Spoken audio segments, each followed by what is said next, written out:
오늘 말씀에서는 바리새인인 시몬과 예수님과 그리고 한 여자가 등장하고 있습니다. 예수님께서는 그 바리새인의 집에 시몬의 초청을 받아서 그 집에 들어가게 되시고 그 집에서 예수님은 이 죄인인 여자를 만나게 됩니다. 그러면서 사랑에 대해서 말씀을 하게 되시는데요. 하나님께서 우리를 사랑하신다. 하나님이 우리를 사랑하고 계신다. 우리는 그것을 어떻게 믿을 수 있습니까? 당연히 또 하나님께서 우리를 사랑하시기 때문에 이 자리에 이렇게 모이시고 그 다음에 또 이제 새벽 예배로 다 같이 참여하고 계실 텐데요. 우리는 그것을 어떻게 알고 깨닫고 정말 내가 하나님이 나를 정말 사랑하시는구나를 어떻게 느끼십니까? 그것은 바로 하나님께서 나를 위해 예수님을 보내주셨다는 것. 그것은 또 결국에는 죄 사함으로 모든 것이 귀결되고 있음을 우리는 알 수 있습니다. 하나님께서 우리의 죄를 사하여 주시지 않으셨다면, 우리가 우리 스스로 죄인됨을 깨닫지 않았다면 우리는 사실 하나님의 사랑을 그렇게 깨달을 수 없었을 거라고 생각합니다. 하나님께서는 우리를 구원하시고자, 우리를 죄 가운데서 건지시고자 많은 계획과 역사 속에서 하나님은 그 죄사함을 계획하셨고 그 사랑을 표현하셨습니다. 거룩하신 하나님 앞에 우리를 세우기 위해, 거룩하신 하나님과 우리를 함께 하기 위해서 하나님은 스스로 자신 스스로가 성육신 하셨고 인간의 모습으로 자신 스스로가 내려오시며 독생자 예수 그리스도를 보내주신 그 사건, 그 사실이 우리가 정말 하나님께로부터 사랑받고 있구나, 내가 그것을 믿음으로 내가 정말 하나님의 사랑 안에 거하고 있구나를 느낄 수 있는 것이죠. 또한 예수님은 하나님의 그러한 계획 안에서 그 모든 것을 이루시기 위해 십자가에 피 흘려 죽기까지 그 모든 순간순간을 하나님 앞에 순종하셨다라는 것입니다. 그러한 사랑이 없었다라면 우리는 아마 느끼지 못했을 거고, 또한 이렇게 하나님을 믿는 자들로, 예수 그리스도를 믿는 자들로 살아가고 있지 않았을 것입니다.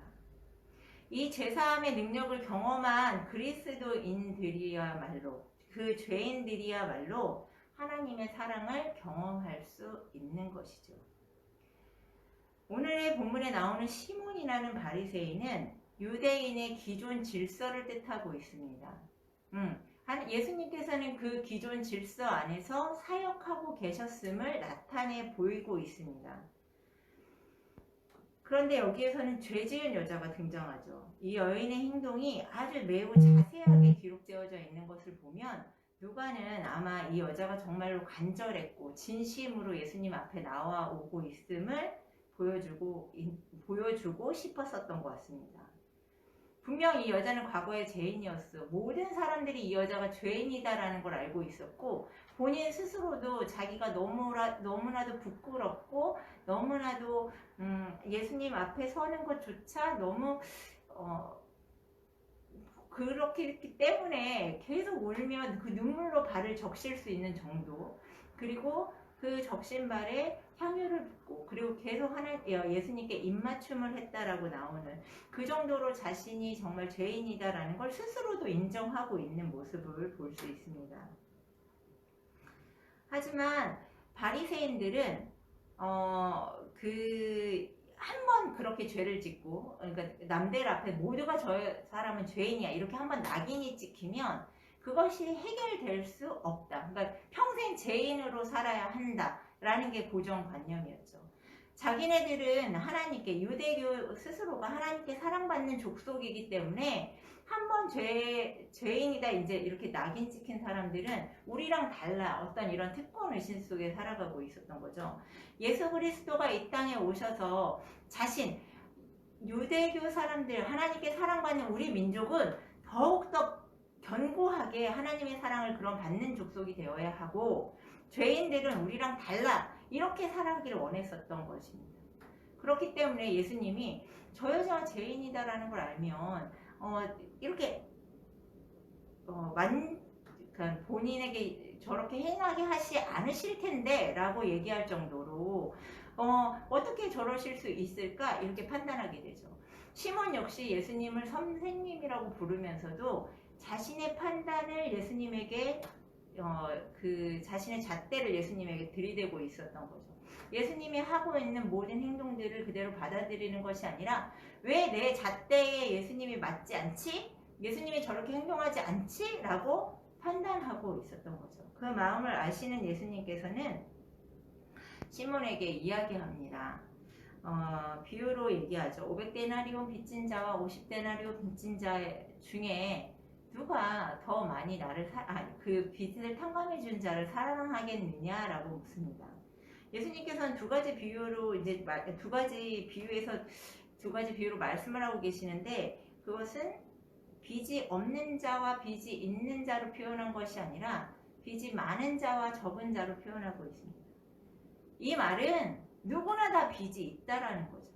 그리고 또 사실 이 빚이 죄와 연관이 되는데 죄의 문제는 사실 있고 없고의 문제이지 많고 적고의 문제가 아닙니다. 그런데 예수님께서는 바리새인 시몬에게 이렇게 묻습니다. 누구나 죄가 있는데 적게 빚진 자와 많이 빚진 자 중에 누가 더 사랑하겠느냐라고 묻습니다.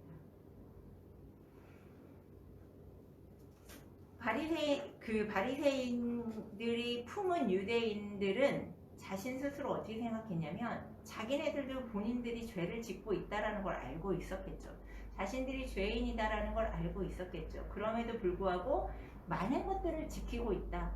내가 율법적으로 많은 것들을 지키고 있기 때문에 나는 죄가 적은 자다. 하지만 이방인들은 사마리아인이든 이방인들은 저 스스로 자체가 혈통 자체가 죄인이기 때문에 더 큰 죄를 짓고 살아가기 때문에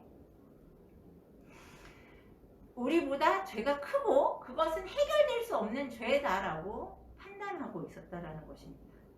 그래서 예수님께서는 그렇지 않다라는 것을 오늘 명백하게 보여주고 계시고 또한 예수님 스스로가 제사함을 할 수 있는 권한을 가지고 있는 분임을 오늘 명백하게 나타내 주고 있습니다. 예수님은 유대인들은 매일매일 외워야 하는 쉐마라는 말씀이 있는데요. 그 말씀은 신명기 6장 4절에서 5절 말씀입니다. 그것은 뭐냐면 이스라엘아 들으라 우리 하나님 여호와는 오직 유일한 여호와이시니 너는 마음을 다하고 뜻을 다하고 힘을 다하여 내 하나님 여호와를 사랑하라 입니다. 이것을 매일 외웁니다. 매일. 그런데 사실 본인들이 하나님께 사랑받는 것은 되게 중요하게 생각하고 우리는 당연히 하나님이 택하신 백성이니 우리는 당연히 하나님께 사랑을 받아야 해 라는 의식은 있지만 내가 하나님에게 어떻게 사랑을 표현할 것인가는 생각하지 않는다는 거죠. 입으로만 말씀으로는 외우지만 자신의 행함으로써 어떻게 하나님께 사랑을 표현하는지는 나타나지 않고 있다는 겁니다. 그래서 예수님께서는 오늘 시몬에게 묻고 있죠. 누가 더 사랑하겠느냐? 누가 더 사랑받겠느냐라고 묻지 않습니다. 누가 더 사랑하겠느냐라고 묻고 있습니다. 우리는 이 대목을 조금 더 주의 깊게 살펴볼 필요가 있다고 생각합니다. 유대인들은 자기는 사랑받는 민족이라 의시됐고 예수님은 정말 예수님이 우리에게 더 관심을 가져줘야 되고 우리를 위해서 이 역사 속 안에서 예수님께서 우리를 구원해 주셔야 하는데 예수님의 초점은 더 다른 곳으로 더 약한 곳으로 더 제사함을 받지 못할 사람들 같은 그들을 위해서 예수님은 바라보고 계셨고 그들에게 제사함을 선포하고 계시는 것을 볼 수 있습니다.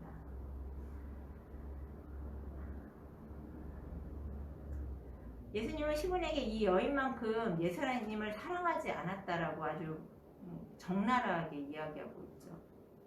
이 여자는 나에게 눈물로 발을 씻겼는데 너는 나에게 발닦을 물도 제공하지 않았고 이 여자는 들어오면서부터 계속 나에게 입 맞췄는데 너는 나에게 입 맞추지 않았고 이 여자는 항유로 나에게 이렇게 귀한 향유를 깨뜨려 나에게 이렇게 제공하였는데 너는 나에게 감람류조차도 제공하지 않았다라고 이야기합니다. 내 잣대로 나의 판단으로 오늘 하루 하나님에게 그냥 그저 사랑한다, 하나님을 사랑하라라고 하는 말씀을 외우고 있지는 않으신지요?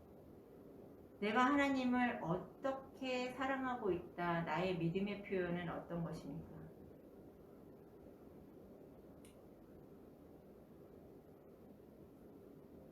우리가 하나님을 사랑한다라고 하는 그 믿음의 고백, 그리고 그 믿음의 표현이 오늘 우리가 지금 하나님께 올려드려야 할 표현이지 않을까 생각해 봅니다. 예수님은 여인에게 제사함을 선포하심으로써 당신께서 하나님 나라의 통치자임을 만 백성에게, 여기에 모인 모든 이에게, 또한 성경 말씀을 기록하시면서 예수님 스스로가 통치자임을 선포하고 계십니다. 그러면서 이 여인에게 아주 놀라운 이야기를 하죠. 내 믿음이 너를 구원하였다 라고 말씀하십니다. 구원의 유일한 조건은 하나님께서 만들어 놓으신 예수 그리스도의 십자가 사건을 내가 믿음으로 표현하는 것, 그래야지만 완성이 되는 것입니다. 하나님께서는 우리를 구원하시기 위해 독생자 예수 그리스도를 보내주셨고, 우리의 죄사함을 위해 예수 그리스도를 십자가에 못 박혀 돌아가시기까지 그 모든 것들을 만들어 놓으셨는데, 우리가 그것을 믿고 그것을 고백하고 나는 정말 예수 그리스도의 십자가 사건을 믿습니다 라고 하는 그 믿음의 행위가 없다면 그것은 완전한 구원으로 이루어지지 않을 것이고, 하나님께서 우리에게 주시고자 하시는 그러한 영생을 얻을 수 없음을 우리는 다시 한번 깨달아야 할 것입니다. 우리의 온전한 믿음의 고백, 그것이 더해져야지만 온전한 구원으로 이루어지는 것입니다. 우리의 믿음의 표현이 없다면 그 어떤 하나님의 구원의 역사도 이루어지지 않을 것입니다. 우리가 쌓은 그 어떠한 업적도, 혈통도, 직분도, 지위도, 그 모든 것도 사실 구원의 의미하고는 전혀 상관이 없는 것입니다. 오직 예수 그리스도를 통한 그 십자가 보혈의 사건이 나의 믿음을 통한 고백으로 나올 때야만 우리의 구원이 온전히 이루어짐을 다시 한번 깊이 깨닫는 시간이 되셨으면 좋겠습니다. 우리 모두는 죄인입니다. 앞서 말씀드렸지만 제가 있고 없고는 있을 수 없고 우리 모두가 죄인인데, 내가 죄를 다른 사람보다 적게 졌기 때문에 저는 괜찮습니까? 전혀 그렇지 않습니다. 죄의 문제는, 하나님 앞에 설 때의 죄의 문제는 있고 없고의 문제입니다. 하나님 앞에 내가 제사함을 받았냐 그렇지 않았냐의 문제인 거지, 하나님께서 값 없이 주셨다라고 해서 그것이 값이 없는 것이 아니라 값을 매길 수 없을 만큼 너무 크기 때문에 그것이 값 없이 주신 것입니다. 그것을 우리는 값 없는 것으로 만들어서는 안 됩니다. 더욱더 귀하고 값진 것으로 만들 수 있을 때라야 내가 정말 비로소 참된 그리스도의 삶을 살아가고 있는 것이 아닌가. 그러한 믿음의 고백이 오늘 하루도 우리의 삶 가운데에서 나타나기를 간절히 소망합니다. 죄는 많이 지어서 많이 용서를 받아서 그래서 하나님을 사랑하는 것이 아니라, 작은 죄를 지었더라도 그것을 깨닫고 회개의 자리로 나올 수 있는 것, 그것이 중요한 겁니다. 억만 가지 죄를 지어서 나는 하나님께 제사함을 받았어, 이래서 제사함입니까? 아닙니다. 내가 작은 죄를 지었을지라도 내 안에는 정말 죄인이구나를 깊이 깨달을 때, 그 깨달음의 순간 하나님의 자리 앞으로 나오고 회개의 자리로 나올 때, 그때 하나님께서는 우리에게 용서의 은혜를 베푸실 거고, 그 은혜를 깊이 느낀 자가 하나님께 사랑의 고백으로 이어질 수 있을 것이라 생각합니다. 오늘도 나를 위해 정말 독생자 예수 그리스도까지 보내주시고 십자가의 사건까지 만드신 그러한 하나님 앞에 나의 사랑을 고백하는, 열렬히 하나님께 사랑을 표현하는 하루를 살아가시기를 소망합니다. 그리고 또한 나는 어떻게 하나님께 내 사랑을 표현할지, 그것도 한번 깊이 묵상해 보는 시간을 가져도 좋겠습니다. 오늘 아침에 새벽에 일어나면서 아이들에게 그런 이야기를 물어봤어요. 너희는 엄마가 너희를 사랑하는 것을 아니? 안 돼요. 근데 어떨 때 아니? 라고 하니까 답을 잘 못해요. 물론 잠에서 비몽사몽 깨가지고 그런지도 잘 모르겠고. 그런데 또한 저도 마찬가지죠. 아이들이 저를 사랑하는 것을 제가 어떻게 할까요? 사실 그것을 뭐 이렇다 저렇다 명확하게 말을 할 수는 없지만 우리는 삶 가운데서 느끼고 있습니다. 아, 내 아이들이 나를 사랑하고 있구나. 내가 이 아이들을 사랑하고 있구나. 그런 미묘한 하나님과의 어떤 그런 어떤 그 미묘한 감정을 느낄 수 있는, 그래서 오늘 하루 마음이 좀 설레고 두근대는 하루, 그런 하루를 우리 성도님들이 경험하시는 하루가 되기를 소원합니다. 오늘 가지고 오신 기도 제목들과 하나님과의 그러한 묘한 로맨스를 한번 기대해 보면서 오늘 말씀을 묵상하며 기도하신 후에 자유로 돌아가시기를 바랍니다.